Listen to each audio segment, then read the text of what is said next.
오늘의 리포트 시작합니다. 어려운 증권사 리포트 제가 3분 안에 해결해 드릴게요. 오늘 준비한 리포트는요. 어제 장에서 가장 핫했던 FT팜 리포트입니다. 유진투자증권에서 발행이 되었고요. 제목은 이메텔스타트 상업화 생산 과정인데요. 이 바이오 리포트 너무 어렵습니다. 그래서 제가 여러분들을 위해서 대신 공부해 왔습니다. 이 ST팜 어떤 기업일까요? 바로 원료의약품 전문 기업입니다. 최근 미중 무역 갈등으로 CMO, CDMO 기업들이 반사수혜를 볼 것으로 기대가 되면서 상승세를 보여주고 있는데요. 여기서 잠깐 이 CMO는요. 큰 제약회사로부터 약을 위탁해서 생산해주는 업체라는 뜻이고요. CDO는요. 위탁 개발을 해주는 업체, 그리고 CDMO는 개발과 생산을 함께 해주는 업체를 뜻한다는 점 여러분 용어 정리하고 가보도록 하겠습니다.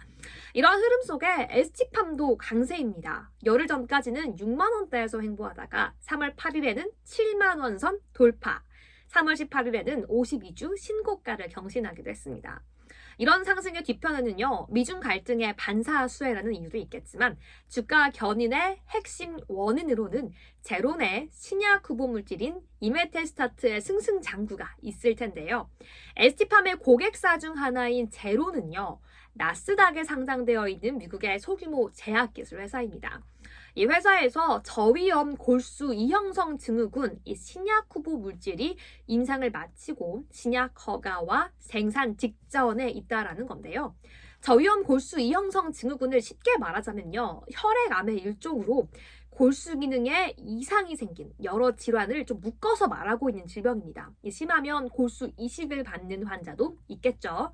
이 질병은요, 미국 기준으로 10만 명 중에 4명이 걸리는 희귀병으로 굉장히 희귀한 질병인 것 같긴 하지만 타겟 시장은 35억 달러 이상을 예상하면서 상업적 가치가 뛰어나다고 판단되고 있어서 위탁 생산하는 ST팜의 주가에도 긍정적으로 보고 있는 거죠. 자, 이번에는 이해를 위해서 메모를 해보면서 함께 들어보도록 하겠습니다. 이 ST팜에서 위탁 생산을 하는 제론이 만든 이메텔스타트가 뭐냐 하냐면요. 우리 염색체를 이렇게 보면요. 이 텔로미어라는 부분이 있습니다. 바로 우리 염색체의 밑단을 감싸서 보호하는 이 세포인 건데요. 이 텔로미어는요, 주기적으로 텔로머라이제라는 효소를 통해서 다시 만들어지게 됩니다. 하지만 골수에 문제가 생기게 되면요, 이 텔로머라이제가 비정상적으로 활성화가 되면서 세포가 무항 증식하게 만들어서 이게 암세포로 자라게 만드는 거죠. 바로 오늘 리포트에서 이야기하는 이메텔스타트라는 신약 후보 물질이 암세포가 무한하게 증식하는 바로 그 타겟 지점에 결합이 되어서 암세포는 다 죽이고 건강한 세포를 만들어줘서 정상적으로 회복되도록 돕는 물질이라고 하는 겁니다. 자, 보통 이렇게 저위험 골수 이형성 증후군 환자는요, 빈혈로 수혈이 필요한 환자가 많은데요. 일단 1차적으로 제공하는 치료제는요, 적혈구 형성 자극제 또는요, 이 제약사인 BMS사에서 작년 10월에 1차 치료제로 승인을 받은 레블로질 이라는 약을 처방받습니다. 이 효과는 바로 수혈 횟수와 빈혈 감소에 효과를 기대해 보는 건데요.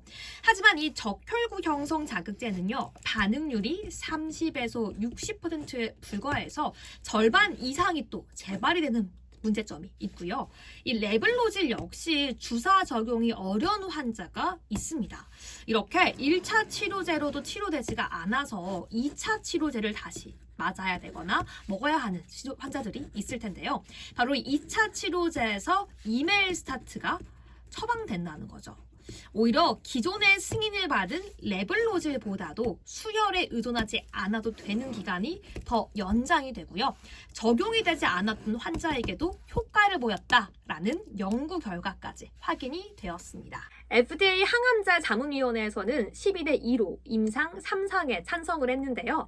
다만 이 혈소판 감소증과 백혈구 감소증 등 혈액 관련 부작용에 대한 우려가 남아있긴 합니다.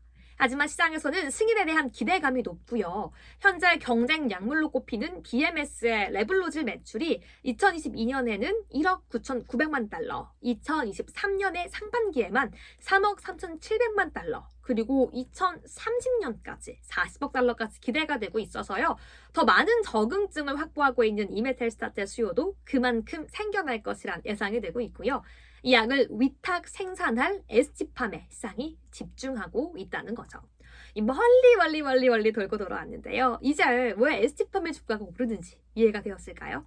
한 가지 우려는요, 이 제로니 판매 경험이 없는 소규모의 바이오텍이라서요. 향후 판매와 관련된 불확실성은 여전히 존재하지만 제로 말고도 다른 ST팜의 고객사들이 에이즈 치료제 등 여러 파이프라인이 있기 때문에 계속 신약 성공 기대감이 높아지고 있습니다. 이로 인해 시장에서는 ST팜의 매출에 걸고 있는 기대도 크다고 볼 수 있겠죠. 여기까지 오늘의 리포트였고요. 전일 핫한 리포트와 오늘 핫한 리포트 하루 2개의 리포트 읽어드리니까요. 다른 영상도 확인해주세요. 내일 다시 만나요. 안녕!